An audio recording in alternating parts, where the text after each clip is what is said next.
Hello friends, सर्वज्ञ coaching क्लासेसच्या या एज्युकेशनल यूट्यूब चॅनलमध्ये आपल्या सर्वांचं मनापासून स्वागत आहे. आज आपण राज्यशास्त्राचं पॉलिटिकल सायन्सचा एक खूपच इंटरेस्टिंग आणि महत्त्वाचा धडा शिकणार आहोत. तो म्हणजे निवडणूक प्रक्रिया, इलेक्शन प्रोसेस. आपण पाहणार आहोत की आपला भारत देश जगातली सगळ्यात मोठी लोकशाही मतदान कसं करतो. विचार करा, जवळपास 100 कोटी मतदार एवढ्या मोठ्या देशात निवडणूक घेणं हे किती मोठं काम असेल. चला तर मग सुरू करण्याआधी जर तुम्ही या चॅनलवर नवीन असाल तर सबस्क्राईब नक्की करा. चला आपण एका प्रश्नाने सुरुवात करूया. समजा तुम्हाला एक काम दिलंय की जवळपास 100 कोटी लोकांसाठी एक निवडणूक घ्यायची आहे. आणि ती कशी घ्यायची आहे तर मुक्त आणि निष्पक्ष, फ्री अँड फेअर, म्हणजे कोणावरही दबाव न टाकता, कोणालाही न घाबरवता आणि एकदम ट्रान्सपरंट पद्धतीने. कसं कराल? हे सोपं काम नाहीये. हे एक प्रचंड मोठं लॉजिस्टिकल म्हणजे व्यवस्थापनाचं आणि ॲडमिनिस्ट्रेटिव्ह म्हणजे प्रशासकीय आव्हान आहे. आणि म्हणूनच भारताची निवडणूक प्रक्रिया जगात युनिक म्हणजे अद्वितीय मानली जाते. या कामाची भव्यता समजून घेण्यासाठी तुम्हाला एक आकडा सांगतो. 543 हा फक्त एक नंबर नाहीये. हे आहेत आपल्या लोकसभेचे म्हणजे हाऊस ऑफ द पीपलचे 543 मतदारसंघ, कॉन्स्टिट्युएन्सीज. म्हणजे काय तर आपला एवढा मोठा भारत देश याला निवडणुकीसाठी 543 भागांमध्ये विभागला आहे. काश्मीरच्या बर्फाळ डोंगरांपासून ते कन्याकुमारीच्या समुद्रापर्यंत प्रत्येक भागात जाऊन मतदानाची सोय करणं. विचार करा, हे किती मोठं काम असेल. आता बघा, आपण क्रिकेटची मॅच बघतो तेव्हा 2 टीम्स खेळत असतात. पण खेळ नियमांप्रमाणे होतोय की नाही हे बघायला कोण असतं? अंपायर, बरोबर? तसंच आपल्या लोकशाहीच्या या एवढ्या मोठ्या खेळात पण एक निष्पक्ष, इम्पार्शियल अंपायर लागतो. आणि ही अंपायरची भूमिका बजावते एकच संस्था. तिचं नाव आहे भारतीय निवडणूक आयोग. इंग्लिशमध्ये आपण म्हणतो the election commission of India किंवा शॉर्ट फॉर्ममध्ये ECI. चला तर मग ह्या अंपायरबद्दल, ह्या ECI बद्दल आपण डिटेलमध्ये समजून घेऊया. हॅलो स्टुडंट्स, सरनी सांगितल्याप्रमाणे ECI हा अंपायर आहे. पण हे ECI म्हणजे नक्की काय? तर ही एक स्वायत्त घटनात्मक संस्था आहे. In English N autonomous constitutional body. आता ह्यातले 2 शब्द खूप महत्त्वाचे आहेत. पहिला, घटनात्मक म्हणजे कॉन्स्टिट्युशनल बॉडी. याचा अर्थ ही संस्था आपल्या संविधानाने, आपल्या कॉन्स्टिट्युशनने बनवली आहे, कुठल्या सरकारने किंवा पॉलिटिकल पार्टीने नाही. आणि दुसरा शब्द, स्वायत्त म्हणजे ऑटोनॉमस. याचा अर्थ इंडिपेंडंट. ती कोणाच्या अंडर काम करत नाही. ती आपले निर्णय स्वतः घेऊ शकते. आणि म्हणूनच ECI कोणाच्याही प्रेशरखाली न येता फ्री अँड फेअर इलेक्शन्स घेऊ शकते. हा पॉइंट परीक्षेसाठी खूप महत्त्वाचा आहे. आता आपण या आयोगाची रचना म्हणजे स्ट्रक्चर समजून घेऊया. खूप सिंपल आहे. यात टोटल 3 मेंबर्स असतात. एक असतात चीफ इलेक्शन कमिशनर म्हणजे मुख्य निवडणूक आयुक्त, आणि त्यांना हेल्प करण्यासाठी, मदत करण्यासाठी असतात 2 इलेक्शन कमिशनर्स. आणि एक इम्पॉर्टंट गोष्ट लक्षात ठेवा, यांची अपॉइंटमेंट म्हणजे नियुक्ती भारताचे राष्ट्रपती, प्रेसिडेंट ऑफ इंडिया करतात. का? कारण गव्हर्नमेंटने अपॉइंटमेंट केली तर त्यांच्यावर गव्हर्नमेंटचा इन्फ्लुएन्स येऊ शकतो. टू मेंटेन इम्पार्शियालिटी म्हणजे निष्पक्षता टिकून ठेवण्यासाठी ही सिस्टम आहे. तुम्हाला माहितीये का की या आयोगाचा पाया, द फाउंडेशन, कोणी रचला? ते होते सुकुमार सेन, भारताचे पहिले चीफ इलेक्शन कमिशनर. इमॅजिन करा, तेव्हा 1950चा काळ होता. भारत नुकताच इंडिपेंडेंट झाला होता. देशात गरिबी होती. लिटरसी रेट म्हणजे साक्षरता खूप कमी होती. लोकांना वोटिंग म्हणजे काय हेच नीट माहीत नव्हतं. अशा डिफिकल्ट सिच्युएशनमध्ये कोट्यावधी लोकांची वोटर लिस्ट बनवणं, त्यांना वोटिंगसाठी तयार करणं, it was a monumental task. पण सुकुमार सेन आणि त्यांच्या टीमने हे करून दाखवलं. आणि त्यांनी भारतातल्या पहिल्या 2 निवडणुका यशस्वीपणे पार पाडल्या. खरंच अमेझिंग काम होतं ते. ओके, सो आपण बघितलं की ECI हा अंपायर आहे. पण अंपायरकडे काही पॉवर्स पण पाहिजेत ना, नियम तोडणाऱ्यांना शिक्षा देण्यासाठी, खेळ फेअर ठेवण्यासाठी. सो या इलेक्शन कमिशनकडे असे कोणकोणते अधिकार आहेत, कोणकोणते पॉवर्स आहेत? चला आपण ते एक एक करून समजून घेऊया. यालाच आपण आयोगाचं इलेक्टोरल टूलकिट म्हणू शकतो. सगळ्यात पहिलं आणि मोस्ट बेसिक काम मतदार याद्या तयार करणं, वोटर लिस्ट्स. सिंपल आहे. आपल्यापैकी जे कोणी 18 वर्षांचे होतात त्यांना मतदानाचा, वोट करण्याचा अधिकार मिळतो. पण त्यासाठी आपलं नाव वोटर लिस्टमध्ये असणं गरजेचं आहे. हे नाव ॲड करण्याचं काम, कोणाच्या नावात काही चूक असेल तर ती करेक्ट करण्याचं काम, जे लोक मृत झाले आहेत त्यांची नावं यादीतून काढण्याचं काम, हे सगळं काम इलेक्शन कमिशन करतं. आणि हे काम सतत चालू असतं to keep the lists updated म्हणजे अद्ययावत ठेवण्यासाठी. दुसरं महत्त्वाचं पॉवर संपूर्ण निवडणूक कार्यक्रमाची घोषणा करणे म्हणजे इलेक्शन शेड्यूल डिक्लेअर करणे. सोप्या भाषेत इलेक्शनचा पूर्ण टाइम टेबल ठरवणं, निवडणूक कोणत्या तारखेला होणार, किती टप्प्यात म्हणजे फेजेसमध्ये होणार, उमेदवारांनी अर्ज कधी भरायचे, प्रचाराची शेवटची तारीख कोणती, मतमोजणी म्हणजे काउंटिंग कधी होणार, हे सगळे डिसिजन्स फक्त आणि फक्त इलेक्शन कमिशन घेतं, सरकार नाही. आणि एकदा ECIने शेड्यूल अनाऊन्स केला की मग सगळ्यांना तो फॉलो करावाच लागतो. Thank you sir. पुढचं काम आहे उमेदवारांच्या अर्जांची छाननी करणे. In English we call it scrutiny of nomination papers. बघा, निवडणुकीत उभा राहणाऱ्या प्रत्येक कॅन्डिडेटला एक अर्ज, एक फॉर्म भरावा लागतो. या फॉर्ममध्ये त्यांना त्यांची सगळी माहिती द्यावी लागते. त्यांचं शिक्षण, त्यांची संपत्ती, त्यांच्यावर काही क्रिमिनल केसेस आहेत का, सगळं काही. इलेक्शन कमिशन हे सगळे फॉर्म्स चेक करतं. सगळी माहिती बरोबर आहे का, कॅन्डिडेट निवडणुकीसाठी पात्र म्हणजे एलिजिबल आहे का, हे सगळं व्हेरीफाय केलं जातं. एखादी माहिती चुकीची असली तर त्यांचा अर्ज रिजेक्टसुद्धा होऊ शकतो. आता एक फार इंटरेस्टिंग काम ECI करतं, ते म्हणजे राजकीय पक्षांना मान्यता देणे आणि त्यांना चिन्ह वाटप करणे. Recognition of political parties and allotment of symbols. देशात कित्येक पॉलिटिकल पार्टीज आहेत, पण कोणती पार्टी नॅशनल पार्टी आहे, कोणती स्टेट पार्टी आहे, हे कोण ठरवतं? Election commission. काही क्रायटेरियाज असतात, त्याच्या आधारावर हे रेकग्निशन दिलं जातं. आणि दुसरं सिम्बल्स म्हणजे चिन्ह. हाताचा पंजा, कमळ, धनुष्यबाण हे सिम्बल्स आपण बघतो. हे कोण देतं? Election commission. आपल्या देशात आजही अनेक मतदारांना कदाचित वाचता लिहिता येत नाही. त्यांच्यासाठी हे सिम्बल्स, ही चिन्ह आपला उमेदवार ओळखायला खूप मदत करतात. म्हणून हे काम खूप महत्त्वाचं आहे. समजतंय ना सगळ्यांना? जर तुम्हाला हे एक्सप्लेनेशन आवडत असेल तर नक्की या लेक्चरला लाईक करा आणि तुमच्या फ्रेंड्ससोबत शेअर करा. राईट.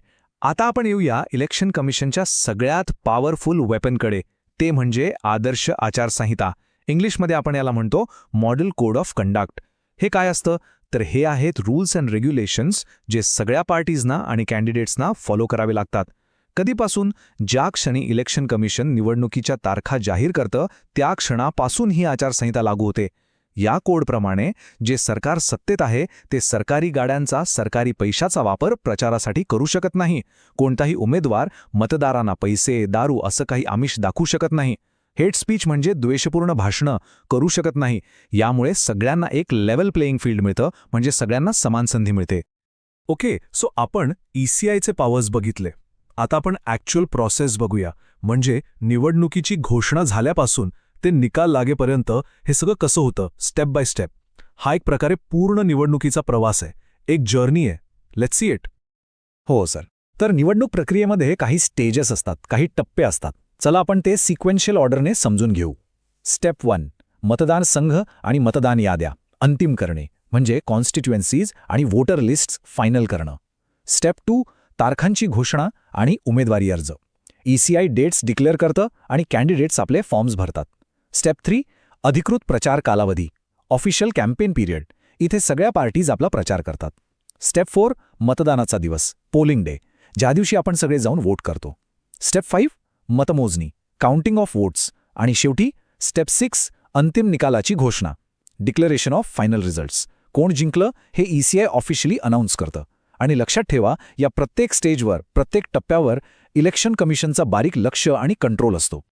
ओके, सो आपण ही पूर्ण प्रोसेस बघितली. ECI, त्याचे पॉवर्स, निवडणुकीचे स्टेजेस. पण एक प्रश्न मनात येतो, हे सगळं का? एवढी मोठी सिस्टम, एवढा खर्च, एवढे लोक, हे सगळं कशासाठी? Y does this all matter? एक कॉमन सिटिझन म्हणून, एक सामान्य नागरिक म्हणून आपल्यासाठी या सगळ्याचा काय अर्थ आहे? याचं महत्त्व ओळखूनच आपल्या देशात दरवर्षी 25 जानेवारी हा दिवस नॅशनल वोटर्स डे म्हणून सेलिब्रेट केला जातो, म्हणजे राष्ट्रीय मतदार दिन. हा दिवस आपल्याला या गोष्टीची आठवण करून देतो की लोकशाहीमध्ये, डेमोक्रेसीमध्ये सगळ्यात पॉवरफुल कोण असेल, तर तो आहे मतदार, द वोटर. कारण आपल्या एकेका मतावर देशात कोणाचं सरकार येणार हे ठरतं. आपल्या सहभागाशिवाय ही प्रक्रिया अपूर्ण आहे. तर आजचा हा टॉपिक आपण इथेच थांबूया. पण जाताना एक प्रश्न तुमच्यासाठी सोडून जातो. आपण नेहमी म्हणतो की मतदान करणं हे आपलं कर्तव्य आहे, वोटिंग इज आवर ड्युटी. पण ते फक्त एक ड्युटी आहे का, की त्या पलीकडे जाऊन ती आपली एक मोठी जबाबदारी आहे, एक रिस्पॉन्सिबिलिटी ज्याच्यावर आपल्या पूर्ण देशाचं भविष्य, फ्युचर अवलंबून आहे? काय वाटतं तुम्हाला? या प्रश्नावर नक्की विचार करा.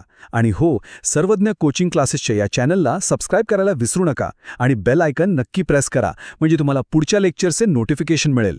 रिव्हिजन. हॅलो फ्रेंड्स, सर्वज्ञ कोचिंग क्लासेसच्या या एज्युकेशनल यूट्यूब चॅनलमध्ये आपल्या सर्वांचं मनापासून स्वागत आहे. आपण जर या चॅनलवर नवीन असाल तर नक्की सबस्क्राईब करा. तर मित्रांनो, आज आपण आपल्या निवडणूक प्रक्रियेबद्दल बोलणार आहोत.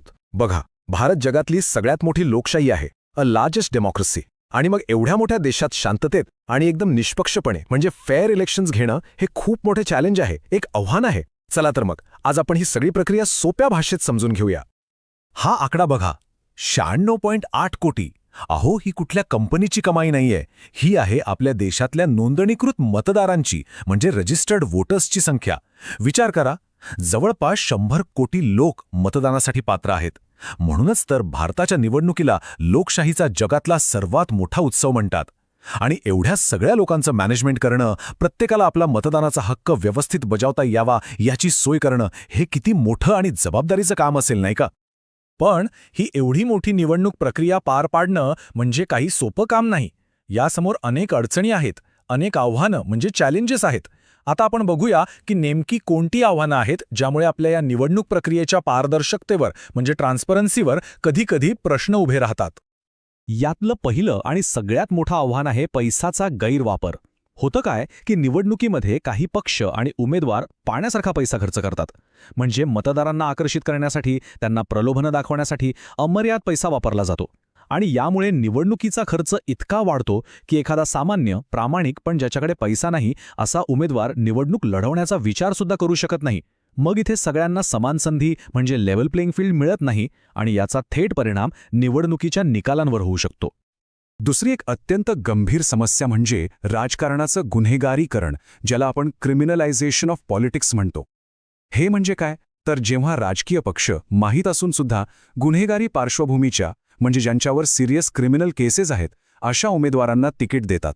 असं केल्याने होतं काय की लोकशाहीची जी मूळ भावना आहे की स्वच्छ चारित्र्याचे लोक आपले प्रतिनिधी असावेत, त्यालाच कुठेतरी धक्का लागतो. आणि यामुळे राजकारणावरचा लोकांचा विश्वास, त्याची क्रेडिबिलिटी कमी होते.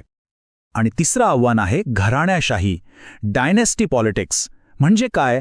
तर राजकारणामध्ये एकाच कुटुंबाचा प्रभाव वाढत जातो. म्हणजे वडील राजकारणात, मग त्यांचा मुलगा किंवा मुलगी, मग नातवंड, असं पिढ्यानपिढ्या एकाच घराण्याकडे सत्ता किंवा पद राहतात. यामुळे काय होतं की जे सामान्य नागरिक आहेत, जे खरंच हुशार आहेत, पात्र आहेत, पण त्यांचं कोणी राजकीय बॅकग्राऊंड नाही, त्यांना संधीच मिळत नाही. आणि हे आपल्या लोकशाहीसाठी अजिबात चांगलं नाही. तर मग आपण ही जी सगळी आव्हानं बघितली, पैशाचा गैरवापर, गुन्हेगारीकरण, घराणाशाही, या सगळ्यावर नियंत्रण ठेवण्यासाठी, या सगळ्याला तोंड देण्यासाठी निवडणूक आयोगाकडे खूप महत्त्वाचं आणि प्रभावी शस्त्र आहे. एक प्रकारे निवडणुकींच्या मैदानातल्या रेफरीची रूलबुक आहे ती, आणि तिला म्हणतात आदर्श आचारसंहिता. हो, आदर्श आचारसंहिता म्हणजेच मॉडेल कोड ऑफ कंडक्ट. ही एक नियमावली आहे. ही काही कायमस्वरूपी नसते, ती तात्पुरती असते. कधीपासून कधीपर्यंत? तर ज्या दिवशी निवडणुकीच्या तारखा जाहीर होतात त्या दिवसापासून ते निवडणुकीचे निकाल लागेपर्यंत. पण या काळात ती खूप पॉवरफुल असते आणि देशातल्या प्रत्येक पक्षाला, प्रत्येक उमेदवाराला, अगदी पंतप्रधानांपासून ते सामान्य कार्यकर्त्यापर्यंत सगळ्यांना तिचं पालन करणं बंधनकारक असतं. मग या आचारसंहितेत नेमकं काय असतं? तर बघा, या काळात कोणताही पक्ष किंवा उमेदवार सरकारी पैशाचा, गाडीचा किंवा सरकारी कर्मचाऱ्यांचा स्वतःच्या प्रचारासाठी वापर करू शकत नाही. का? कारण तो पैसा जनतेचा आहे. दुसरं म्हणजे जात किंवा धर्माच्या नावावर मतं मागणं किंवा लोकांच्या भावना भडकवतील अशी भाषणं देण्यावर पूर्णपणे बंदी असते. तिसरं, सरकार निवडणुकीच्या काळात मतदारांना आकर्षित करण्यासाठी कोणतीही नवीन योजना किंवा घोषणा करू शकत नाही. आणि चौथं म्हणजे मतदारांना पैसे किंवा इतर वस्तूंचं आमिष दाखवता येत नाही. या सगळ्यामुळे काय होतं? तर सर्व उमेदवारांना एक समान संधी मिळते. आता आपण थोडं मागे जाऊया आणि बघूया की टेक्नॉलॉजीने आपल्या निवडणुकीत केवढा मोठा बदल घडवला आहे. खरं तर ही एक प्रकारची तांत्रिक क्रांतीच आहे. मतपत्रिकेच्या त्या जुन्या दिवसांपासून ते आजच्या EVMच्या बटनापर्यंतचा हा प्रवास खूपच इंटरेस्टिंग आहे. या तंत्रज्ञानामुळे प्रक्रिया सोपी तर झालीच, पण अधिक पारदर्शकसुद्धा झाली आहे. आपला प्रवास सुरू झाला तो मतपेटीपासून. 1952 साली जेव्हा देशात पहिली निवडणूक झाली तेव्हा लोक एका कागदावर शिक्का मारून तो कागद एका पेटीत टाकायचे. मग 1980च्या दशकात एक मोठा बदल झाला. इलेक्ट्रॉनिक व्होटिंग मशीन म्हणजेच आपलं EVM आलं. आणि मग लोकांचा या मशीनवरचा विश्वास आणखी वाढावा, अजून ट्रान्सपरन्सी यावी, यासाठी 2013 साली व्हीव्हीपॅट नावाची एक नवीन प्रणाली सुरू झाली. आता आपण ईव्हीएम आणि जुन्या मतपत्रिका पद्धतीची तुलना करूया.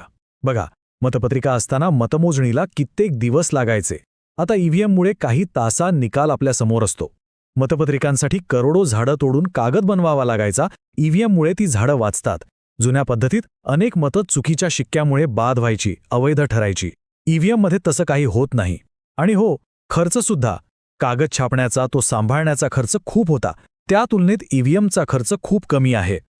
मग हे व्हीव्हीपीएटी म्हणजे नेमकं काय आहे? व्हीव्हीपीएटीचा फुल फॉर्म आहे वोटर व्हेरिफायबल पेपर ऑडिट ट्रेल. आता हे नाव खूप मोठं आणि किचकट वाटतंय, पण ते खूप सोपं आहे. बघा, जेव्हा तुम्ही ईव्हीएमवर तुमच्या आवडीच्या उमेदवारासमोरचं बटन दाबता, तेव्हा बाजूला असलेल्या एका छोट्या मशीनमध्ये एक कागदी स्लिप छापली जाते. ही स्लिप तुम्हाला 7 सेकंदांसाठी दिसते आणि त्यावर तुम्ही ज्याला मत दिलंय त्याचं नाव आणि चिन्ह असतं. म्हणजे तुम्हाला खात्री पटते की आपलं मत योग्य ठिकाणीच गेले आहे. यालाच व्हीव्हीपीएटी म्हणतात. यामुळे विश्वास खूप वाढतो. तर आपण पाहिलं की तंत्रज्ञानामुळे आपली निवडणूक प्रक्रिया खूप सुधारली आहे. पण याचा अर्थ असा नाही की ती एकदम परफेक्ट झाली आहे. नाही, ही एक अपूर्ण शर्यत आहे. म्हणजे आपण खूप पुढे आलोय, पण शर्यत अजून संपलेली नाहीये. एक आदर्श व्यवस्था निर्माण करण्यासाठी अजूनही काही सुधारणांची, म्हणजेच इलेक्टोरल रिफॉर्म्सची गरज आहे. तर मग एक प्रश्न आपल्या सगळ्यांसमोर उभा राहतो की आत्तापर्यंतचा जो प्रवास झाला त्यामुळे आपली प्रक्रिया नक्कीच सुधारली आहे, पण ती खरंच परिपूर्ण झाली आहे का? अजून असे कोणते बदल करायला हवेत ज्यामुळे आपली लोकशाही अजून जास्त मजबूत होईल? यावर अनेक तज्ज्ञ काही महत्त्वाच्या सुधारणा सुचवतात.